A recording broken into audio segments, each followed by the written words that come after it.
Hi welcome to our channel. ఈరోజు మనతో పాటు ఉన్నారు జ్యోతిష వాస్తు పండితులు, జ్యోతిష వాస్తు శిక్షణ నిపుణులు, మహాగౌరి అమ్మవారి ఉపాసకులు శ్రీ దింటకుర్తి మురళీకృష్ణ గారు. గురువుగారు నమస్కారం సార్. నమస్తే నాన్న. హరి ఓం శివం. సార్, ప్రస్తుతం ఏపీలో ఎలక్షన్ వాడి వేడి మొదలైందని చెప్పుకోవచ్చు. ఇప్పటి నుంచే ప్రచారాల జోరు కూడా మొదలైంది. ఇప్పటికే వైసీపీ కూడా అభ్యర్థులను ప్రకటించింది. గత 2 సార్లు కూడా జనసేన పోటీ చేసి కొన్ని సీట్లు కదా అసలు గెలవలేకపోవడం కూడా జరిగింది.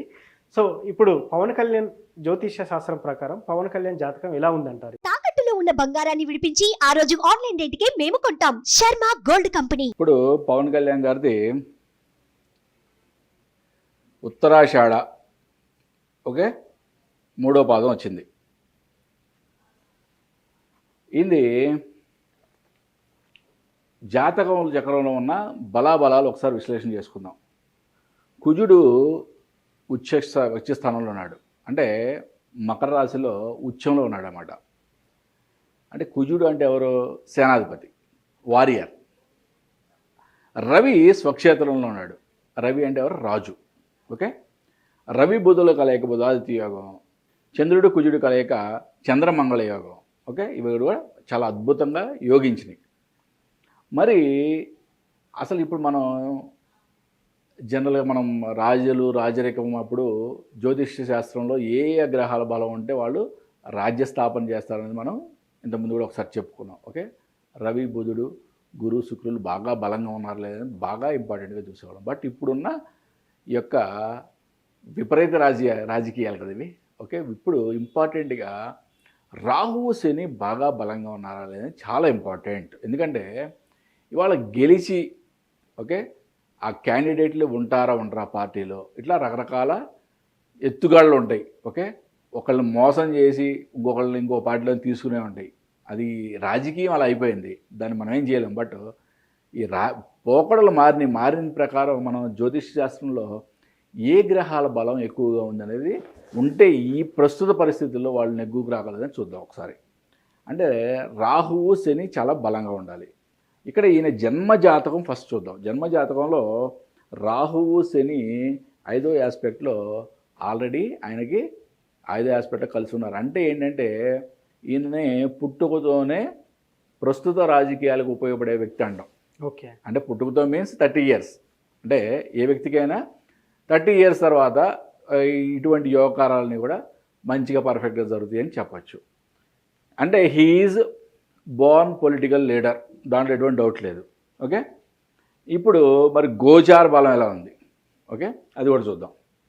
మనకి గోచారంలో వచ్చేప్పటికి రవి బుధుల మీద గురువు యొక్క ప్రభావం, ఒక కుజచంద్రుల మీద శని యొక్క ప్రభావం కూడా ఉంది. ఓకే, నెక్స్ట్ శని 7వ దృష్టితో రవి బుధులు శుక్రుల మీద కూడా చూడటం అనేది కూడా అంటే ఏంటంటే చాలా ఈయన కష్టపడాలి. ఓకే, రేపు జరిగే ఎలక్షన్లో చాలా ఎక్కువ కష్టపడాలి. కష్టపడితే కానీ ఈయనకి ఫలితం రాదు. బట్ ఇక్కడ ఒక ఆస్పెక్ట్ ఏంటంటే ఈయన ఇప్పుడు పొత్తులో ఉన్నారు. ఎస్, టీడీపీతో పొత్తులో ఉన్నారు. ఇప్పుడు చంద్రబాబు నాయుడు గారి జాతకానికి ఈ జాతకానికి రెండు చూసినప్పుడు ఒకరికొకరు సపోర్టివ్గా ఉందా లేదా అనేది కూడా మనం విశ్లేషణ చేసాం. ఓకే, సపోర్టివ్గా ఉందా లేదా అనేది ఒకసారి మాట్లాడుకుందాం. ఎగ్జాక్ట్లీ ఈ 2 జాతకాలు చాలా సపోర్టివ్గా ఉన్నాయి. ఓకే, అదొక చాలా మంచి విషయం, వీళ్ళకి అనుకూలమైన విషయం. అంటే రాజకీయంలో రేపు పొద్దున జరిగే వాటిల్లో కూడా ఎటువంటి ప్రాబ్లమ్స్ రాకుండా చాలా అద్భుతంగా యోగకారకంగా ఉన్న 2 జాతకాలు కూడా ఒకరికొకరికి ఇచ్చిపుచ్చుకునే ధోరణి జాతకాల్లో క్లియర్గా ఉంది. నెక్స్ట్ మనకి సాంఖ్యయోగం యొక్క బలాలు చూద్దాం. 2 and 7 గోడ్ పర్సనల్ ఇయర్ వచ్చేప్పటికి 1 వచ్చింది.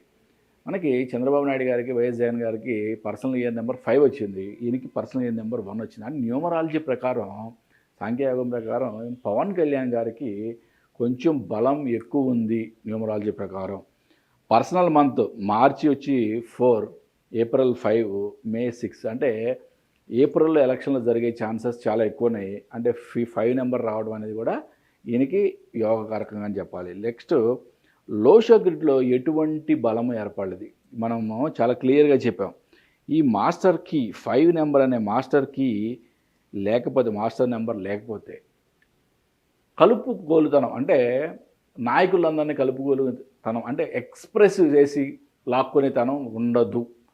ఎక్స్ప్రెస్ చేయలేరు వీళ్ళు అనేది మాత్రం క్లియర్గా చెప్పచ్చు. అంటే కమ్యూనికేషన్ పర్ఫెక్ట్గా చేయలేరు. అంటే మీకు ఆయన గురించి తెలిసిన వాళ్ళు బాగా దగ్గర నుంచి చూసిన వాళ్ళు చెప్తారు ఎవరైనా సరే, ఆయన ముభావంగా ఆయన ఒంటరిగా కూర్చోవడం ఇష్టపడతారు అంటారు. అంటే వాళ్ళకి 10 మందితో కలవటం అంత ఇంట్రెస్ట్ ఉండదు. వేరే జగన్ గారి జాతకంలో కూడా మనం క్లియర్గా ఈ మాస్టర్ కీ నెంబర్ 5 అనేది మిస్ అయిందని మనం ఆ సాంఖ్యయోగం ప్రకారం చెప్పాం. అంటే వీళ్ళ యొక్క మనస్వభావం ఎలా ఉంటుందంటే 10 మందితో కలవటం అంతగా పెద్దగా ఇష్టపడరు. వాళ్ళు ఒంటరిగా ఉండటానికి ఎక్కువగా ఇష్టపడతారు. సరే, సాంఖ్యయోగం ప్రకారం మనకి ఇక్కడ పర్సనల్ ఇయర్ నెంబర్ అనేది ఈయనకి కొద్దిగా ఫెచ్చింగ్ అయింది. ఆస్ట్రాలజీ గోచారం ప్రకారం కానీ ఆస్ట్రాలజీ ప్రకారం కానీ ఈయన కష్టపడితే 100% ఈయనకి రిజల్ట్ చాలా ఎక్కువగా ఉంది. ఇక్కడ ఒక ట్విస్ట్ ఏంటంటే ఇప్పుడు వీళ్ళిద్దరి జాతకాలని రెండింటిని కలిసి మనం ఒకరికొకరు సపోర్టివ్గా చూసాం కదా. మనం చంద్రబాబు నాయుడు గారు రేపొద్దున జరిగే ఎలక్షన్లో గెలిచి ఆయన పార్టీ అధికారంలోకి వచ్చే ఛాన్సెస్ ఉన్నాయని ఎక్కువగా చెప్పాము. ఈయనకున్న ఈ గ్రహస్థితుల ప్రకారం ఇక్కడ ఒక ట్విస్ట్ ఏంటంటే పవన్ కళ్యాణ్ గారికి కూడా అంటే CM are equal to CM post, అంటే డిప్యూటీ సీఎం కానీ లేకపోతే సీఎం షేరింగ్ అనేది ఏమన్నా జరిగే ఛాన్సెస్ ఉన్నాయని చెప్పి మనకి ఈ జాతక విశ్లేషణ ద్వారా మనకి క్లియర్గా తెలుస్తుంది. ఇది నా జాతక విశ్లేషణ. సరే, ఇప్పుడు అంతా బాగానే ఉంది, Yeah. కానీ ఇప్పుడు పవన్ కళ్యాణ్ గారు చూసుకున్నట్టయితే కొన్ని సందర్భాల్లో ఉండి ఒకసారి పోటీ నుంచి తప్పుకునే అవకాశం కూడా ఉంది. దాంట్లో ఏమన్నా కనిపిస్తుంది అంటారా హరోస్కోప్ ప్రకారం? అంటే అసలు టోటల్గా కంప్లీట్గా ఎలక్షన్ల నుంచి తప్పుకోవడమా నువ్వు అనేది? అవును. లేదు నాన్న, అటువంటిది లేదు. ఈసారి అసలు అటువంటి ఛాన్సే లేదు.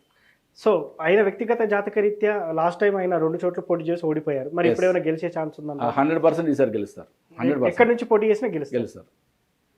అంటే ఒకటి ఏంటంటే ప్రత్యర్థి ఎవరు అని తెలుసుకుంటే ఏంటంటే మనం వాళ్ళ యొక్క బలం కూడా బేరీజ్ చేయాలి. బట్ ఈయన బలం వచ్చేటప్పటికి ఈయన లీడర్గా సక్సెస్ అవుతాడు అంటే ఏంటి, మేబీ ప్రత్యర్థి చాలా గట్టిగా ఉంటే కానీ ఆయన ఓడిపోవచ్చు కానీ అంటే పర్టిక్యులర్ పాయింట్లో.